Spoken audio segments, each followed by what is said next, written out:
a doutrina da providência como é trabalhada no livro A Providência e Sua Realização Histórica, do doutor Heber Carlos de Campos. Nós recebemos recentemente aqui na igreja o filho dele, o Hélio Weber Campos Filho, ou Júnior. O reverendo Weber mesmo nós ainda não tivemos condição, ele já está com mais de 80 anos. Ultimamente a saúde dele não tem estado bem, então tem sido difícil convidá-lo e acertar uma data para que ele esteja conosco aqui na Vila Nova. Já estivemos perto disso ano passado, numa programação paralela e conjunta com o seminário. No entanto, a saúde dele não permitiu que pudéssemos convidá-lo. Mas eu recomendo a leitura desse livro. Nós não estamos fazendo igualzinho fizemos com o livro de Apocalipse, do Dr. Hendrickson, que nós praticamente lemos o livro aqui para a igreja. O livro da Reverendo Weber é muito grosso. O Gessiron que o diga, porque está lendo junto comigo. Então nós vamos resumir bastante. Mas se você quiser ler mais detalhadamente sobre essa doutrina, recomendamos muito esse livro para os irmãos. Hoje nós estamos na aula 3, e essa será a aula 3 de 30 aulas que nós estamos prevendo. Queremos terminar esse curso lá em junho do ano que vem, tá? Se Deus quiser, tudo correr bem e o pastor Hélio não for prolixo demais, a gente consegue. Então vamos lá. Hoje a nossa aula nós vamos falar sobre os instrumentos da providência. Embora Deus seja o autor e a causa eficiente, aquele que faz acontecer a providência, Ele usa os seus instrumentos para prover, preservar, dirigir, governar e concorrer nos eventos da história do mundo e nas vidas de todos os seres vivos e objetos da sua criação. Quando nós falamos sobre isso, nós vamos entender, doutrinariamente falando, que Deus é a causa primária e as pessoas, os objetos, as situações que Deus usa são as chamadas causas secundárias. No final das contas, tudo tem o seu início, o seu motor em Deus, que está conduzindo toda a história da humanidade. Os instrumentos das obras providenciais de Deus são os seus seres angelicais, demônios e também os anjos, os seres humanos em geral, as nações, os reis ímpios, os seres irracionais e também os fenômenos da natureza. Deus usa e faz uso de tudo isso para promover a sua vontade e também o seu cuidado sobre toda a sua criação. Para a gente não ficar enrolando muito, vamos direto ao ponto, então. Primeiro, os seres angelicais. Quando você abre a palavra do Senhor em Daniel, capítulo 4, versículo 35, dentre tantos outros versículos que nós poderíamos citar, ele diz assim: todos os moradores da terra são por ele reputados em nada, e segundo a sua vontade ele opera com o exército do céu e os moradores da terra.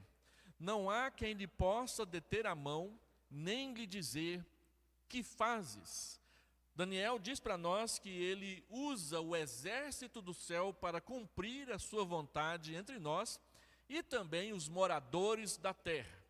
Deus usa os seres angelicais, os seres celestes, criados antes da fundação do mundo. Eles são tomados por Deus para serem os seus primeiros instrumentos de sua providência. Eles são chamados frequentemente, Daniel 4,35 é só um exemplo, eles são chamados frequentemente nas escrituras de o exército do céu. E Deus faz uso deles na sua providência. O texto diz, e nós precisamos observar, que todos os anjos, sejam eles os anjos bons, os anjos eleitos, ou os demônios, não se esqueça que os demônios são anjos, só que são anjos caídos no pecado. Deus usa ambos, aqueles que obedecem e aqueles outros, mesmo desobedecendo a sua vontade, no final das contas acabam fazendo o que Deus quer. Ninguém pode impedir a ação providencial de Deus através dos seus instrumentos quando Ele resolve fazer uso deles. Ninguém pode contestar o que Deus faz, nem do modo como Ele faz, nem com os instrumentos que Ele usa. Lucas capítulo 22, do verso 42 a 44, é apenas um pequeno exemplo suficiente para nós observarmos a obra de Deus na vida dos seus seres humanos através dos seus seres angélicos. Abra sua Bíblia lá, Lucas 22, verso 42 a 44. Lucas 22. Os irmãos vão se lembrar que Jesus está no Getsêmani, em profunda agonia por causa do que vai lhe acontecer a partir de algumas horas depois. Então ele ora ao Pai dizendo: Pai, se queres, passa de mim este cálice, contudo não se faça a minha vontade, sim a tua. Verso 43, então lhe apareceu um anjo do céu que o confortava. E estando em agonia, orava mais intensamente, e aconteceu que o seu suor se tornou como gotas de sangue caindo sobre a terra. Enquanto o Senhor Jesus estava em agonia, orando no jardim do Getsêmani, a palavra de Deus diz que Deus lhe enviou um anjo para ficar ali com ele, confortando em todo o tempo.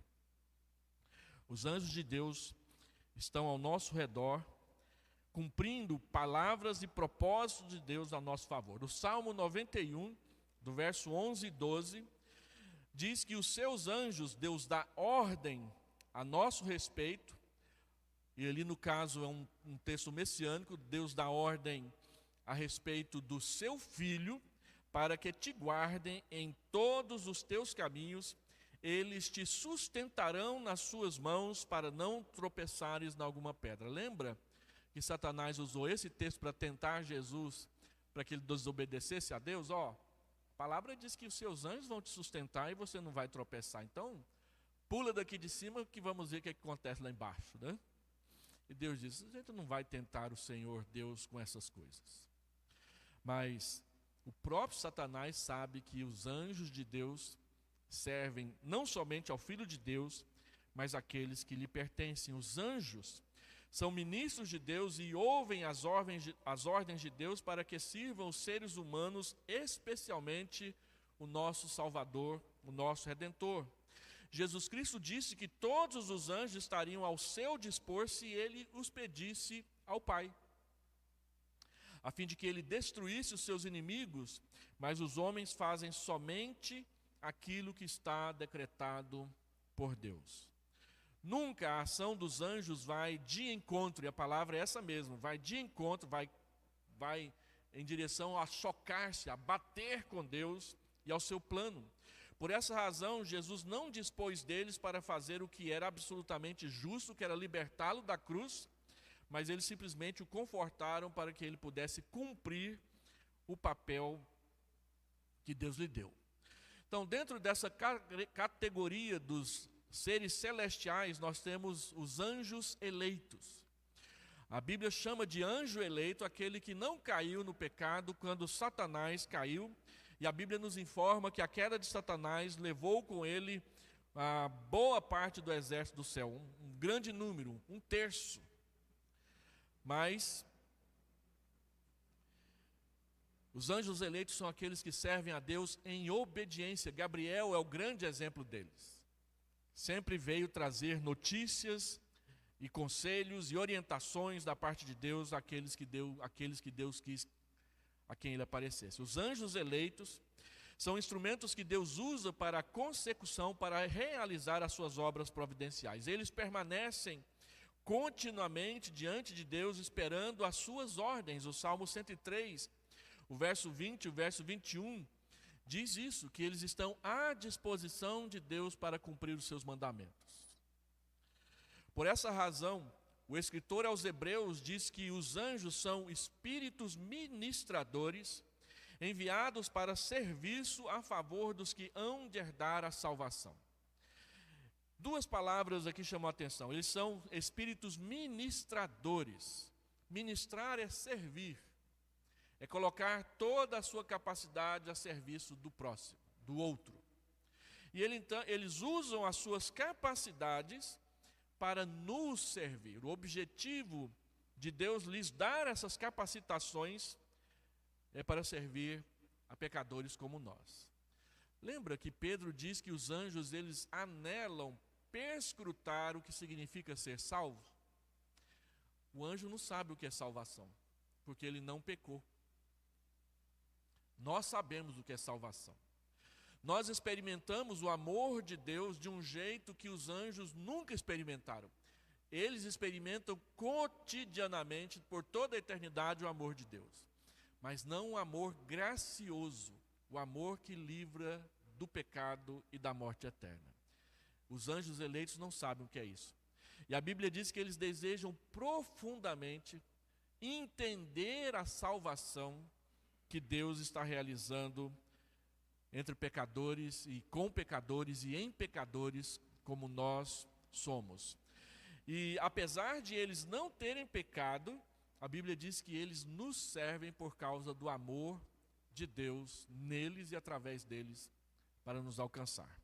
As ministrações dos anjos são inclusive mais uma evidência do amor de Deus por nós. E às vezes isso acontece até milagrosamente. De vez em quando a gente ouve alguns relatos escritos não somente em livros de autores pentecostais e neopentecostais, mas de gente muito antiga, muito doutrinariamente parecida com a gente.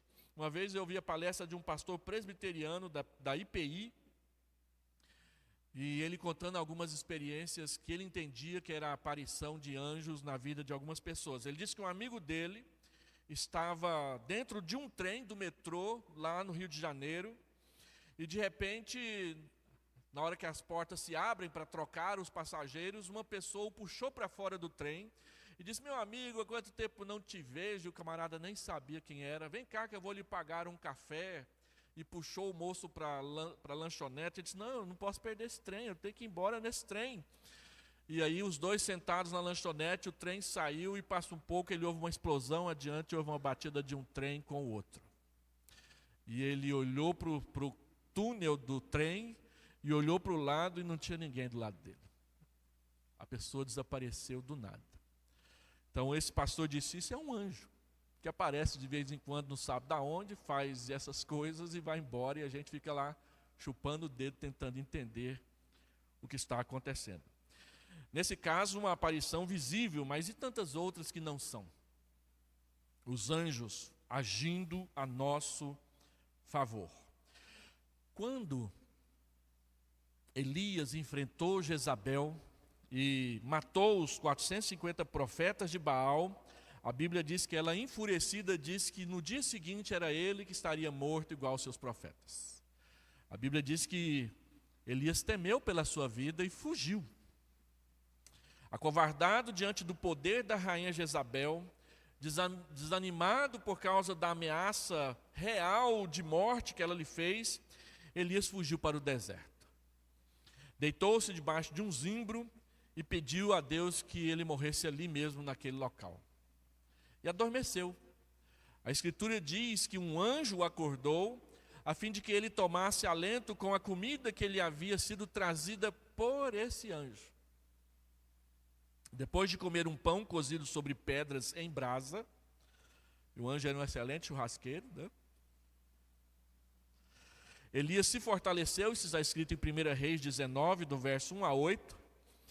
O anjo foi um instrumento de Deus para a preservação da integridade, da saúde de Elias ali naquele momento de medo, de covardia inclusive. O anjo fez o que Deus lhe havia providencialmente determinado fazer: encontrar Elias e alimentá-lo. Quando Pedro estava preso, Atos capítulo 12, em sua providência, Deus resolveu ouvir as orações da igreja que pediam a sua libertação, e ele então enviou um anjo para libertá-lo de modo miraculoso. Atos 12, de 7 a 9, haviam 12 guardas na prisão, nenhum deles viu Pedro sair. E Pedro saiu andando calmamente, as portas se abrindo igual as do shopping, automaticamente. Eu ainda nasci na época que essas coisas não eram comuns aqui no Brasil. A gente só via porta abrindo sozinha em filme Jornada nas Estrelas. Fala, que dia que isso vai acontecer, meu Deus do céu. Aí de repente, entra no shopping, a porta abre para você assim na maior tranquilidade por causa de um negócio chamado sensor de presença. E quem inventou isso foi Deus lá em Atos 12. Abriu as portas automaticamente para Pedro e nenhum soldado viu ele saindo. E era um anjo que estava conduzindo Pedro, disse, olha, segue-me, vamos sair dessa prisão agora. Pedro ficou tão aturdido que nem acreditou. Quando ele se apresentou aos irmãos, a igreja toda ficou incrédula, orou para Deus libertá-lo. Quando Deus libertou, não acreditou que Deus tinha libertado. Olha o tanto que as nossas orações são incrédulas, não é? Mas a Bíblia diz que foi um anjo que foi lá na prisão buscar Pedro naquela situação complicada. Deus faz isso. Essa manifestação providencial não era uma visão, mas era um fato. Pedro viu o anjo, conversou com o anjo, foi conduzido para fora por um anjo. E então Pedro foi colocado em liberdade para testemunho entre os irmãos. Todavia, o texto diz, versículo 17, que quem libertou a Pedro da prisão foi Deus, através do seu anjo. Deus usa os seus anjos eleitos, que não têm pecado, mas Deus usa também os anjos reprovados, os demônios. Até os demônios, querendo fazer o mal, acabam fazendo a vontade de Deus para que ela se cumpra. Não somente os anjos eleitos, mas também os anjos reprovados. Falando dos males que vieram sobre os egípcios, Asaf se refere aos anjos maus como instrumentos da divina providência na expressão da justiça punitiva de Deus. O texto diz, lançou contra eles o furor da sua ira, cólera, indignação e calamidade, legião de anjos portadores de males. Salmo 78, verso 49. Deus usou os anjos maus para cumprir os seus propósitos providenciais neste mundo no tempo dos reis maus de Israel. É o caso dos anjos maus que operaram no tempo do rei Acabe, um texto complicadíssimo que dá um nó na nossa cabeça, que é 1 Reis 22, 19 a 23. O texto diz assim, vi o Senhor assentado no seu trono, é o profeta Micaías que está dizendo, e todo o exército do céu estava junto dele, os anjos bons e os anjos maus. Perguntou o Senhor, quem enganará Acabe, para que suba e caia em Ramote Gileade? Um dizia desta maneira, os anjos dizendo, e o outro de outra. Então saiu um espírito e se apresentou diante do Senhor e disse, eu o enganarei. Perguntou-lhe o Senhor, com quê? Respondeu ele, sairei e serei espírito mentiroso na boca de todos os seus profetas, disse o Senhor. Tu o enganarás e ainda prevalecerás. Sai e faze assim. Eis que o Senhor pôs o espírito mentiroso na boca de todos os seus profetas, e o Senhor falou o que é mal contra ti. Foi Deus que mandou aquele demônio lá aprontar aquela confusão na cabeça do Acabe. Algumas afirmações muito pesadas nesse texto, de forma que os adversários do conceito reformado de providência têm muita dificuldade de entender por causa do conceito errôneo que possuem da própria administração que Deus faz no mundo. Algumas observações. Eu acho até que eu já estou lá na frente. Aqui.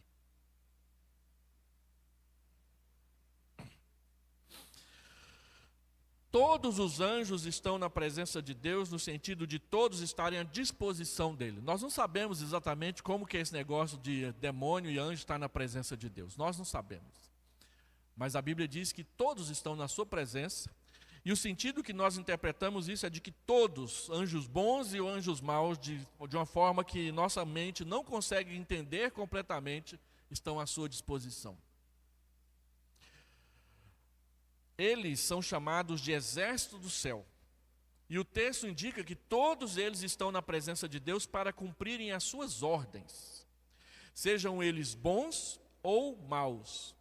A nossa tendência é pensar que somente os anjos bons estão em sua santa presença. Mas não é isso que o texto diz. Diz que todos estão. Nós, inclusive, também estamos na presença de Deus.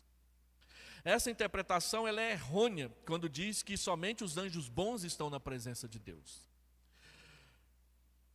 A menos que entendamos que os anjos bons mentem, né? Porque diz que o anjo foi colocar mentira na boca dos falsos profetas. Então nós entendemos que mentiras são operadas por anjos maus. Os anjos bons, que não pecam, eles não vão cometer um pecado que Deus manda nós também não cometermos, que é mentir aos outros.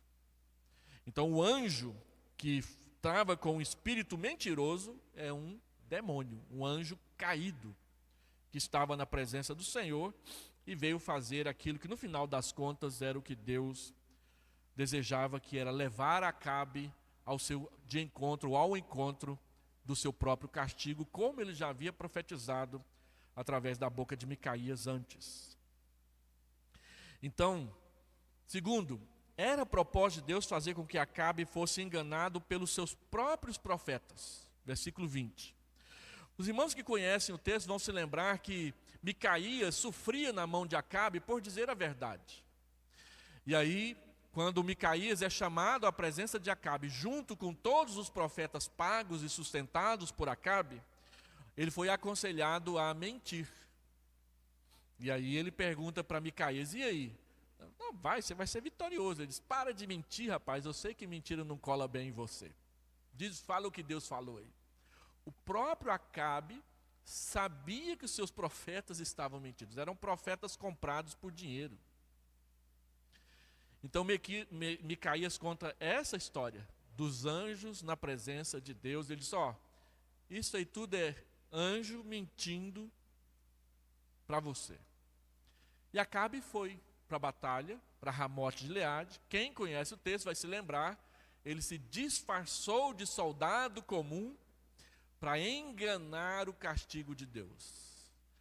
E aí a Bíblia mostra um dos textos mais icônicos sobre isso. Um soldado, no calor da batalha, deu um tiro de flecha a esmo, e a flecha veio, e na hora que o Acabe levanta o braço, ele é atingido na junta da sua armadura, e ele morre por causa desse ferimento. Quem assiste filmes de batalha, de guerra, fica pensando como que o povo sobrevive nesse negócio. Se naquela época, desviado de uma flecha já era um negócio, e na Segunda Guerra Mundial, desviado de uma metralhadora. Como que sobrevive? A não ser pela ação providencial de Deus. Sempre foi assim, em qualquer guerra. É assim também na batalha espiritual. Então era propósito de Deus fazer com que Acabe fosse enganado, porque havia confusão entre os profetas sobre essa matéria. Deus então toma o profeta de arranjar anjos que dirigissem aos profetas do rei Acabe para enganá-lo. E aí a gente sabe que falsa profecia tem a ver com demônio, né? Lembre-se de que as obras providenciais de Deus incluem os atos maus dos homens, mas também dos anjos. Esse assunto nós vamos trabalhar com mais detalhes mais para frente no decorrer desse nosso curso. Terceira observação importante é que diante da proposta divina houve um anjo voluntário, um demônio voluntário que se apresentou para a tarefa e apresentou o seu estratagema de antemão, e Deus diz, pode fazer que vai dar certo. Vai ser isso aí. Perceba que esse anjo é um espírito. Como espíritos são todos anjos, sejam eles bons ou maus, nós entendemos que é um anjo mau. Quarta observação, o verso 22, mostra a maneira como o anjo haveria de enganar os profetas, seria um espírito mentiroso na boca e através dos profetas falsos. Um ser santo não poderia praticar qualquer coisa má, porque é contra a sua própria natureza. No entanto, esse anjo se apresenta para ser mentiroso, e Deus consentiu na obra providencial daquele anjo, que seria preparar o caminho para que Acabe recebesse o castigo que Deus havia prometido que ele ia experimentar se ele não se arrependesse, e ele não se arrependeu. E a quinta observação: o próprio Deus assume a responsabilidade de ter enganado os profetas de Acabe no verso 23. Ele diz: vá e você vai prevalecer. Deus não comete o pecado, mas ele assumiu a responsabilidade do castigo aqui. Diz: eu que estou mandando. Pois foi assim que o anjo proclamou, conforme o que Deus havia determinado no final do versículo 22. Vá e seja um espírito mentiroso na boca dos profetas. Ele foi e foi um espírito mentiroso na boca dos profetas. O anjo mau obedeceu a determinado Deus. A criatividade foi do anjo, mas a permissão, o aval, foi de Deus. Deus permite coisas más nas nossas vidas, irmãos. E às vezes nós choramos, rangemos, gememos, mas no final Deus faz com que essas coisas más que Ele permite cooperem para o nosso bem. Todas as coisas cooperam para o bem daqueles que amam a Deus. Todas as coisas boas e todas as coisas más. Qualquer maldade, qualquer enfermidade, qualquer infelicidade, qualquer tribulação que apareça no nosso caminho, nós, na hora que sofremos, não percebemos muitas vezes, mas ao depois aprendemos que cooperaram, se somaram para construir o caráter de Deus, a vontade de Deus e a bondade de Deus nas nossas vidas. Deus tem um jeito de operar com essas coisas que não faz com que Ele erre, mas Ele nos ajuda. O próprio Satanás, o chefe dos espíritos malignos, é um instrumento executor das obras providenciais de Deus na vida dos seres humanos. Deus comissionou Satanás para ser o infligidor das aflições de Jó, lembra? Satanás também veio conversar com Deus quando todos os filhos de Deus compareceram na presença dele. E diz: não, Jó só é quem é porque o Senhor fica cobrindo ele de bênção. O dia que o Senhor tirar uma bênção, ele vai te amaldiçoar. Então Deus diz: está apostado. Vai lá e bagunça a vida dele. Bagunçou a vida dele, assassinou seus filhos, acabou com o seu gado, destruiu a sua casa, e ele não amaldiçoou a Deus. Então Satanás diz: é porque ele tem saúde, tira a saúde dele para ver. Deus tirou a saúde de Jó. A Bíblia diz que ele tinha tantas feridas que ele ficava limpando a sujeira e o fedor delas com um caco de vaso. Tão feio que era. Mas ele não amaldiçoou a Deus. E Deus no final abençoou Jó. Ele devolveu tudo e Satanás saiu perdendo.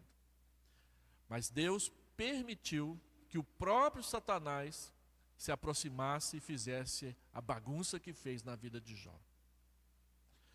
É uma experiência que a gente não deseja para ninguém. Mas Deus diz que ainda que a gente passe por um vale de sombra e de morte, como esse que Jó passou, Ele não nos abandonará, porque a nossa vida está nas suas mãos, não nas mãos de Satanás. Quando Davi pecou contra Deus e Deus diz: escolhe o castigo, e Deus ofereceu 3 castigos para ele, ele diz: escolhe, faz o que o Senhor quiser, Deus. É melhor cair nas suas mãos do que cair na mão do inimigo. Porque nas suas mãos tem misericórdia, na mão do inimigo não tem. Então, o tema da providência, quando entra nesses assuntos espinhosos, ele é custoso. Mas no final ele nos leva a nos consolar e a entender que Deus não está desejando mal para nós e nem nos conduzindo para um final ruim. Até mesmo a nossa morte, seja o jeito que ela chegar, vai glorificar o nome de Deus. E se a morte chegar, independente do jeito que ela chega, ela vai nos colocar diretamente na presença e no descanso eterno com o nosso Pai. O fim, no final das contas, é a bem-aventurança. Nunca o desespero e essas coisas. O próprio Jó reconheceu que tudo o que vinha acontecendo com ele era obra de Deus. Em nenhum momento Jó disse que foi Satanás. Ele sempre disse, Deus está me afligindo. Deus está me afligindo. Então ele discutia com Deus e não com Satanás as suas aflições por meio da oração. E isto Deus faz de modo soberano. Deus usou agentes para realizar o mal na vida do Jó, mas Deus também utilizou agentes para devolver a Jó tudo o que Deus havia permitido que lhe fosse tirado outra vez e mais, conforme diz a palavra de Deus. Deus é soberano e não tem como a gente fugir disso. Ainda também sobre os instrumentos de Deus, Deus usa os seres humanos. Nós já lemos Daniel 4,35. Todos os moradores da terra são por ele reputados em nada, e segundo a sua vontade ele opera com o exército do céu e os moradores da terra. Não há quem lhe possa deter a mão, nem dizer, que fazes? Então, dentro dessa questão de Deus usar os seres humanos, em primeiro lugar, Deus usa as autoridades civis. Um texto que sempre nós lemos em época como hoje, que é a época de política, nos lembra que os agentes políticos devem ser respeitados porque eles cumprem a vontade de Deus sobre as nossas vidas. Vamos aproveitar a oportunidade. Romanos capítulo 13, é o que fala sobre a obediência civil. E ele então diz para nós, do verso 1 até o verso 7, todo homem esteja sujeito às autoridades superiores. Por quê? Porque não há autoridade que não proceda de Deus. Presidente da República, deputado, senador, professor na escola, patrão no emprego, toda autoridade que é exercida sobre nós, ela procede de Deus. O conceito de autoridade é baseado no fato de que Deus tem toda a autoridade. Então, os governos têm uma autoridade derivada e delegada por Deus. Por essa causa, não só eles devem ser respeitados por nós, mas eles devem ser lembrados que eles prestarão contas diante de Deus por tudo o que fazem e falam. Pode ter certeza que o Alexandre de Moraes vai responder, viu? Se ele não responde perante a lei, que ele não gosta, vai responder perante Deus, que ele gosta menos ainda. A não ser que ele se arrependa e seja convertido. E assim todos nós. Mas a autoridade civil, ela está sobre nós, porque Deus colocou. Por isso que é errado, meus irmãos, a gente lá no Facebook ficar xingando, ficar falando nome feio, ficar comparando político tal e político tal com animal tal e a outro animal tal, como aconteceu na eleição passada. Nós cristãos não entramos nesse jogo, ou entramos? Às vezes eu olho o Facebook de alguns irmãos aí e fico pensando, da onde que ele tirou isso? Não foi da Bíblia. Não foi da Bíblia. Algumas vezes as pessoas viram para mim e falam, por que só não xinga esse povo? Porque Deus mandou não xingar, gente. Deus mandou não xingar. É a autoridade de Deus sobre nós. Embora nós presbiterianos sejamos o primeiro grupo cristão que acredita e defende a desobediência civil a tiranos, historicamente foram os presbiterianos que defenderam isso, não é de qualquer jeito, é para tiranos. Então, as autoridades que existem foram por ele instituídas. De modo que aquele que se opõe à autoridade resiste à ordenação de Deus. E os que resistem trarão sobre si mesmos condenação. Porque os magistrados não são para temor quando se faz o bem, e sim quando se faz o mal. Queres tu não temer a autoridade? Faz o bem, terás o louvor dela. Visto que a autoridade é serva, ministro de Deus para o teu bem. Entretanto, se fizeres o mal, teme, porque não é sem motivo que ela traz a espada, pois é ministro de Deus vingador para castigar os que praticam o mal. É necessário que eles sejais sujeitos não somente por causa do temor da punição, mas por dever de consciência. Nós devemos obedecer às autoridades não só porque eles têm armas e nós não, mas porque Deus disse, olha, obedeça. É por causa de Deus que a gente obedece. E também vai ser por causa de Deus que a gente vai desobedecer, se for o caso. Porque para a igreja, o Senhor não é o Estado, o Senhor é Jesus Cristo. E Ele não faz as tiranias e os totalitarismos que estão sendo feitos no nosso país nessa hora. Portanto, nós sabemos que essas pessoas irão responder sim, se não perante a nossa lei, que eles vivem mudando a favor deles, perante Deus que é justo. E Ele é o justo juiz.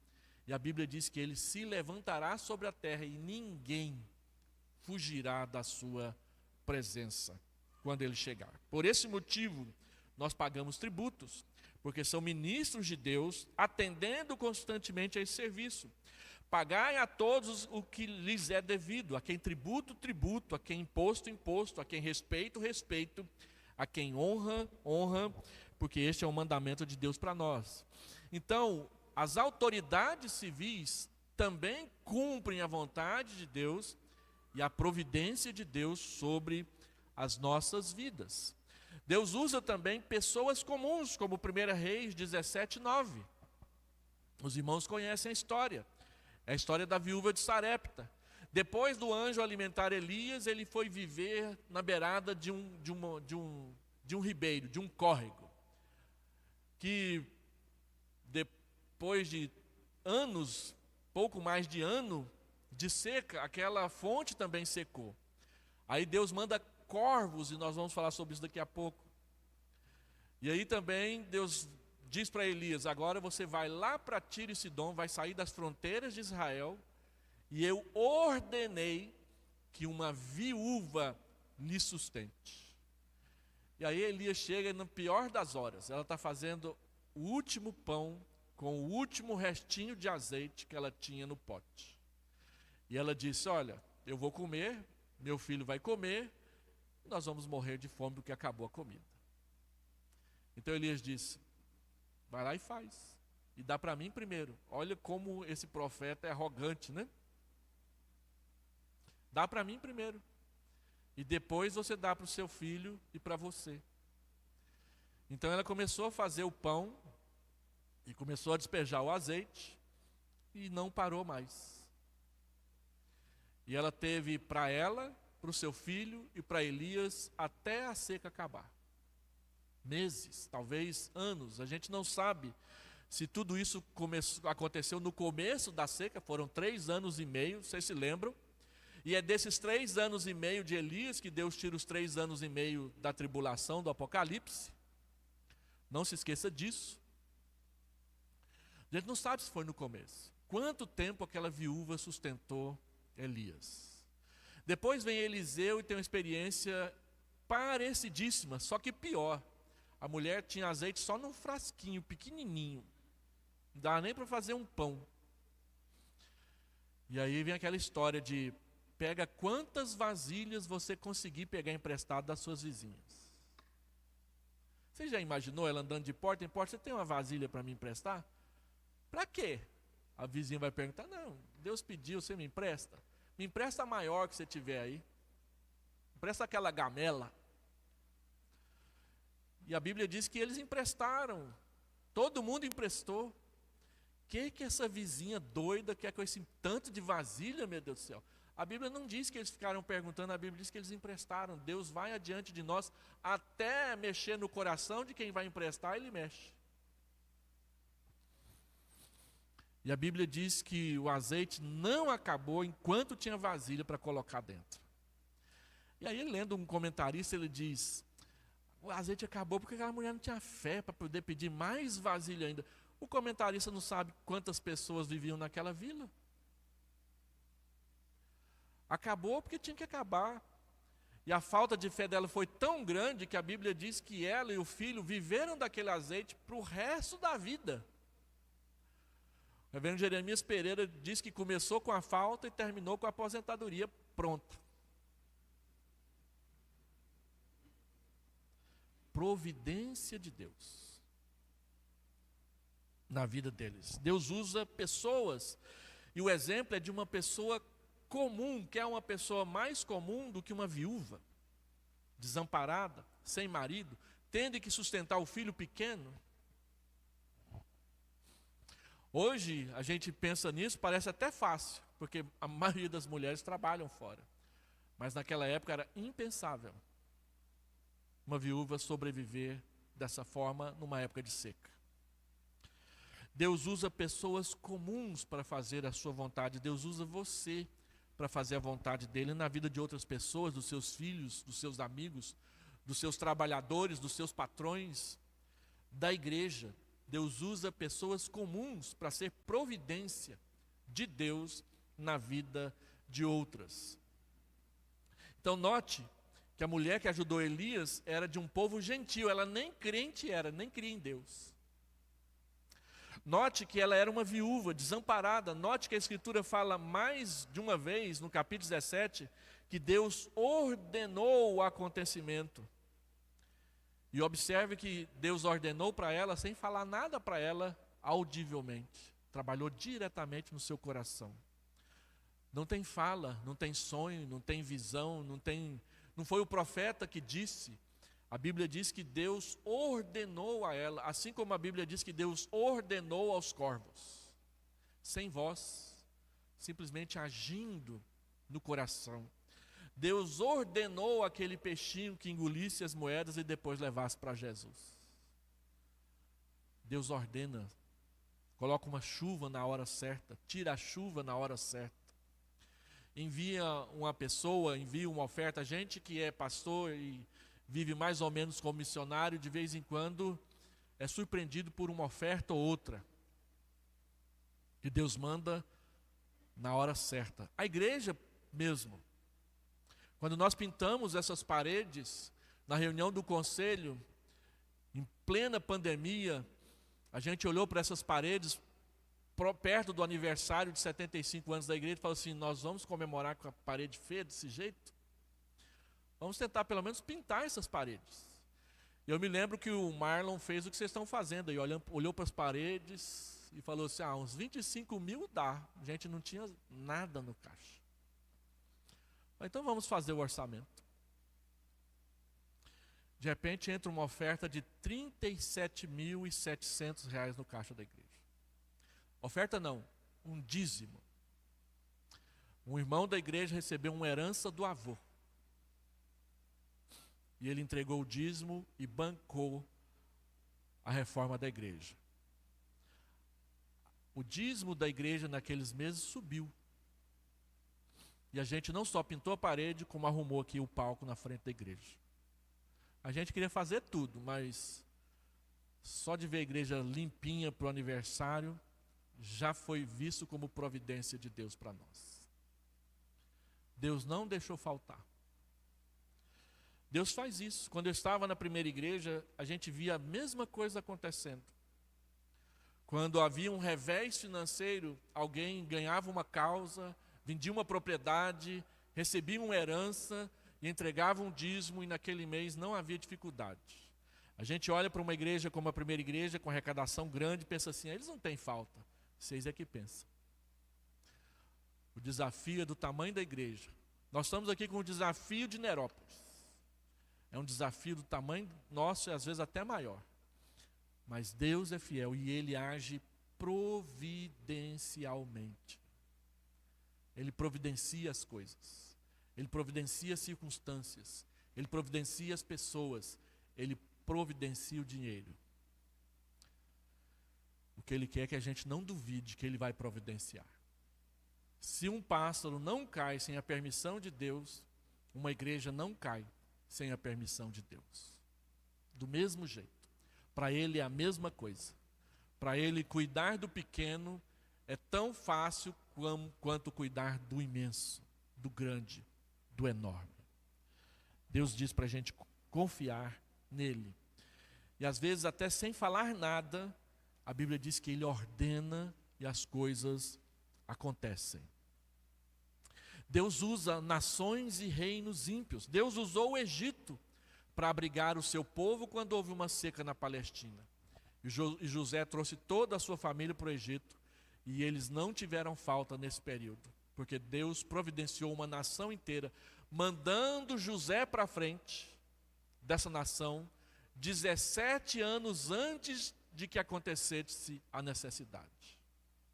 Foram 17 anos desde a época em que José foi vendido, passou pela prisão, virou governador do Egito e trouxe a sua família. Ele era um menino e ele já tinha quase 40 quando ele trouxe a sua família como governador do Egito. Enquanto os anos estavam passando, Deus providenciou José e disse para ele: olha, vai ter fartura, economiza. Vai ter seca, seja regrado na distribuição, mas não vai faltar. E não faltou. Assim, Deus também usou a Assíria. Deus disse: eu vou trazer a Assíria para castigar Israel por todos os pecados que eles estão cometendo. E trouxe. Depois ele diz a mesma coisa para Judá: olha, se vocês não se arrependerem, eu vou trazer a Babilônia. E a Babilônia vai castigar vocês pelos pecados que vocês estão cometendo. E Deus trouxe a Babilônia. Mas aí Deus disse: eu vou castigar a Síria. Deus castigou a Síria com a Babilônia. Eu vou castigar a Babilônia. E Deus castigou a Babilônia com a Pérsia. E quando você lê a história de como Ciro conquistou a Babilônia, você até pensa assim: nossa, mas foi tão fácil. As muralhas da Babilônia eram as mais altas que havia naquela época. Heródoto diz que elas tinham 200 metros de altura. É um exagero, eu acho que ele se equivocou nos cálculos dele. Mas pelo menos 20 a 25 metros tinham, eram as muralhas mais altas que uma fortaleza tinha naquela época. Inexpugnável. E aí Ciro olhou para aquelas muralhas e disse: como é que eu vou invadir e ganhar esse povo aí? Aí ele viu que as muralhas passavam em cima do rio. E ele pensou assim: eu vou lá em cima e vou desviar o curso do rio. Desviou o curso do rio, as águas baixaram, as grades que eram colocadas para que ninguém entrasse na cidade pelo rio, ficaram acima do nível das águas, e de madrugada o exército persa entrou pelas grades, por baixo das grades do rio seco. E a grande e poderosa Babilônia caiu na maior facilidade da face da terra. Providência de Deus. O exército mais poderoso caiu por causa do nível das águas de um rio, que é Deus que controla.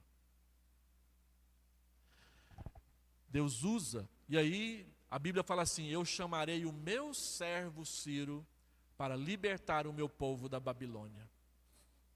Ciro não acreditava em uma linha da Bíblia. E a Bíblia diz que Deus o chama de servo. Por quê? Ou por causa de quê? Por causa da providência de Deus. E olha só aqui as coisas eletrônicas fechando sem eu mandar elas fechar. Andando um pouco mais.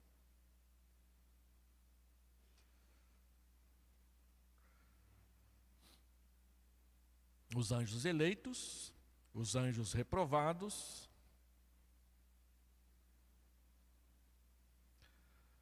os seres humanos, as autoridades, as pessoas comuns,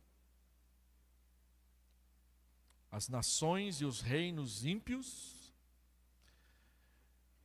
E então,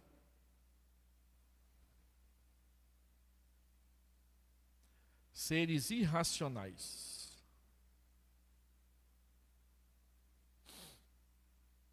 1 Reis 17, 2 a 7. Deus se serve de seres irracionais para executar várias coisas em sua providência. É extremamente maravilhoso que Deus se sirva de animais para prover alimento para os seus. E o quadro apresentado aqui é singular, sem paralelo da história da providência divina. Este caso pode ser visto de novo em Elias. Nós já mencionamos 17, de 1 a 7. Fome e seca haviam sido ordenados para aquela época, verso 1. Então Deus dirige o profeta dizendo para ele ir até a fronteira do Jordão, versículo 3. Ali havia uma torrente de onde Elias podia matar a sua sede, mas não havia alimento. As obras das providências de Deus são uma expressão do seu decreto. Por essa razão, Deus disse para Elias: eu ordenei aos corvos que ali mesmo te sustentem. Ele tinha água para beber, mas não tinha o que comer. E os corvos trazem. Pegaram em algum lugar, né? Alguém fez pão sobrando naquele dia e os corvos foram lá, ó, e levou para Elias. Veio-lhe a palavra do Senhor dizendo: retira-te daqui e vai para o lado oriental e esconde-te junto à torrente de Querite, fronteira ao Jordão.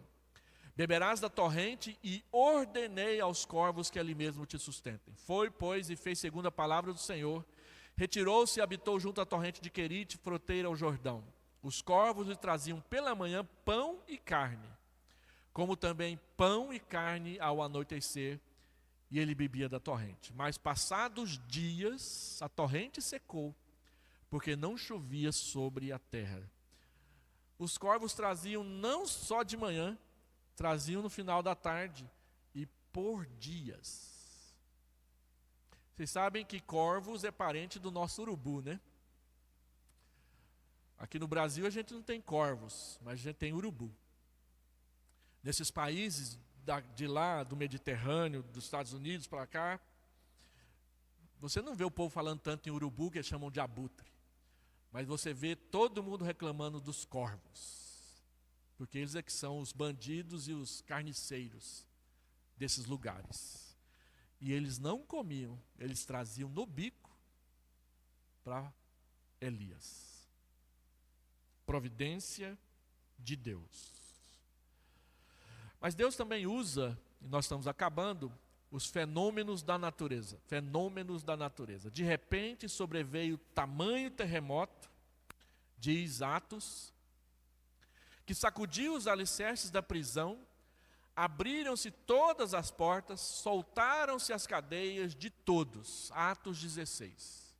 O carcereiro pensou: agora eu estou ferrado. E pegou a sua espada para se suicidar. E Paulo diz: não, está todo mundo aqui, ninguém fugiu. E foi esta a ocasião que Deus usou não só para libertar Paulo e Silas, que cantavam à noite na prisão, enquanto estavam ali, como Deus usou isso para trazer o evangelho à família do carcereiro inteirinha. O terremoto não fez com que a prisão desabasse sobre eles, mas fez com que as portas caíssem. Providência de Deus. Ele usa os fenômenos da natureza. Ele usa a chuva, ele usa o vento, ele usa o terremoto. Quando a gente estuda sobre a vitória de Baraque, sobre os exércitos de Císera, é um salmo que vai dizer para nós como que ele conseguiu vencer. Foi uma chuva forte. A chuva foi tão forte que a lama fez com que as carruagens de Císera atolassem. E isso deu vantagem para Baraque, comandado por Débora, vencesse aquela batalha. A Bíblia diz que Deus trovejou sobre eles. Lembra quando Jonatas e o seu escudeiro desafiou aquela tropa filisteia e aí a guerra começou? A Bíblia diz que naquele dia, depois que Jonatas começou a bagunça, houve um terremoto e houve trovões sobre os filisteus, de modo que eles ficaram confusos, e isso permitiu que Saul os atacasse e os derrotasse naquele dia. Não foi só a astúcia de Jonatas, teve um terremotozinho lá para ajudar, teve uns trovõezinhos lá para assustar os inimigos. Deus usa os fenômenos da natureza. Deus usa sonhos e visões. Isso já é tão conhecido que quase que não precisa a gente delongar muito nessa questão. Gênesis 20 fala de sonhos.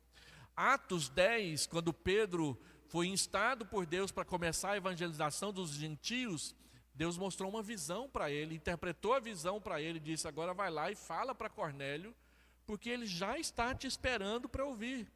Deus avisou para José em sonho que Herodes estava mandando uma tropa para matar Jesus.